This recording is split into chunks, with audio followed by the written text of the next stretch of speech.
FIR हो गई है और उसकी जो उसके ऊपर बहुत ज्यादा चोटें आई हुई हैं और कान में जो है वो सुनाई भी नहीं दे रहा है। जी हाँ दोस्तों, राधे श्याम, आदाब, नमस्कार। आप सब लोग कैसे हो? आई होप आप सब लोग बहुत अच्छे से होंगे। और भाई, सर्दी का मौसम है दोस्तों, बहुत ज्यादा बच करके रहिए। कोरोना जो है वो फिर से भारत देश में अपने पैर फंसा रहा है। काफी डेली जो है वो मरीज बढ़ रहे हैं और 6 लोगों की जो है वो मौत भी हो चुकी है। तो दोस्तों, आज की कहानी का रुख हम शुरू करते हैं उत्तर प्रदेश के नोएडा से।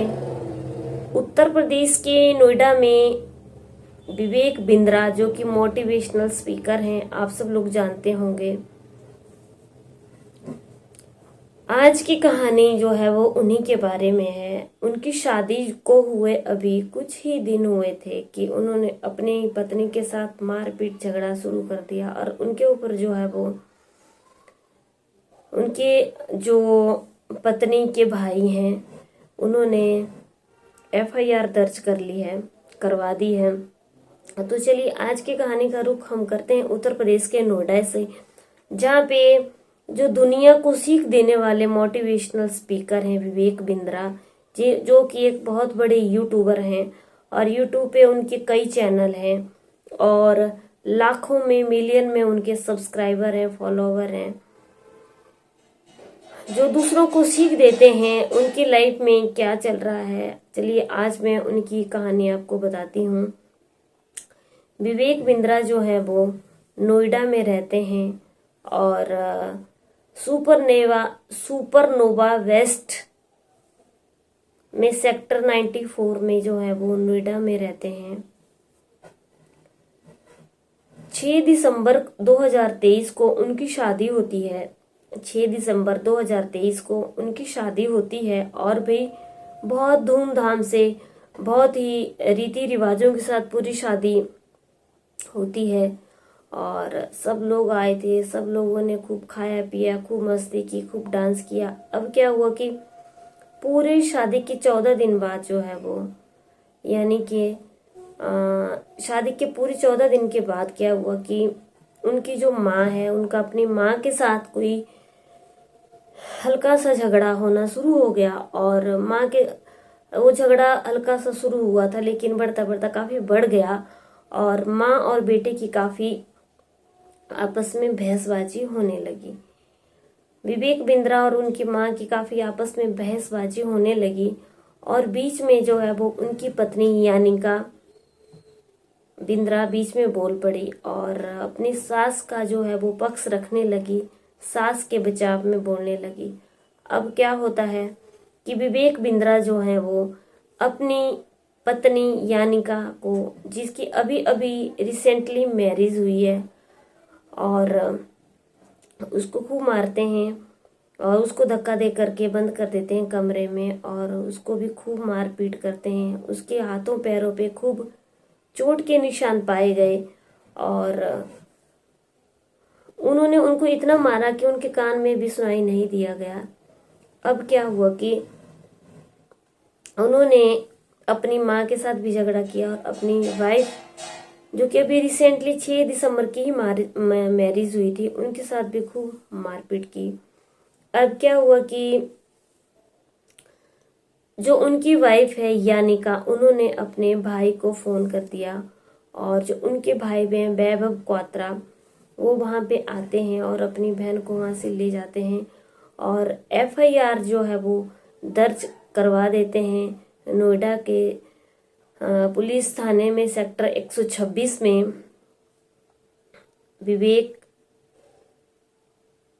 बिंद्रा के खिलाफ एफआईआर दर्ज करवा देते हैं। उनके पत्नी की जो भाई हैं, जिनका नाम वैभव क्वात्रा है, तो उन्होंने पुलिस को बताया कि उनकी बहन यानिका की ललित मानगर होटल में जो है वो 6 दिसंबर को शादी हुई थी।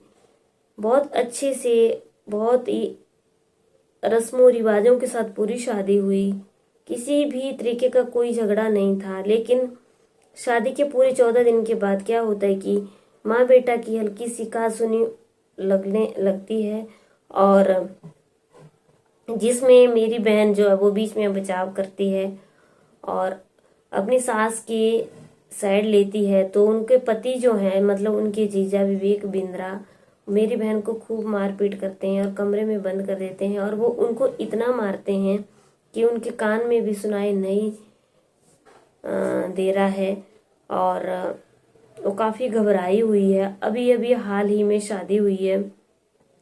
बता दें दोस्तों कि विवेक बिंद्रा और संदीप माहेश्वरी जो कि एक बहुत बड़े मोटिवेशनल स्पीकर हैं, उनका अभी रिसेंटली में एक वीडियो बहुत ज़्यादा चल रहा है कि उन्होंने जो स्कैम के ऊपर जो एक वीडियो बनाया हुआ है संदीप माहेश्वरी ने, उसमें इन दोनों की कंट्रोवर्सी चली हुई है कि कोई जो है वो किसी स्टूडेंट ने उनको एक कमेंट किया था कि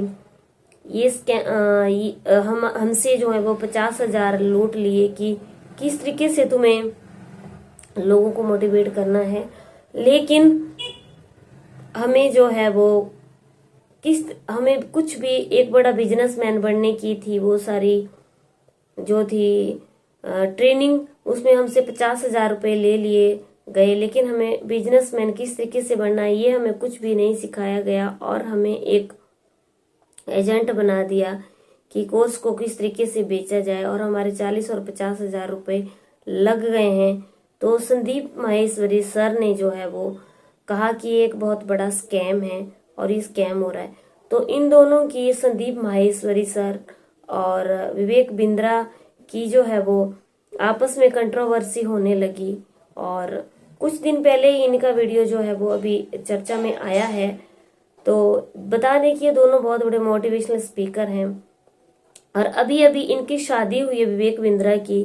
तो विवेक बिंद्रा ने जो है वो अपनी पत्नी के साथ, यानिका के साथ खूब मारपीट की है, खूब लाते घूसे मारी हैं उनको और अब उनके खिलाफ पुलिस में एफआईआर दर्ज करवा दी है उनकी पत्नी के भाई ने, जिनका नाम वैभव क्वात्रा है।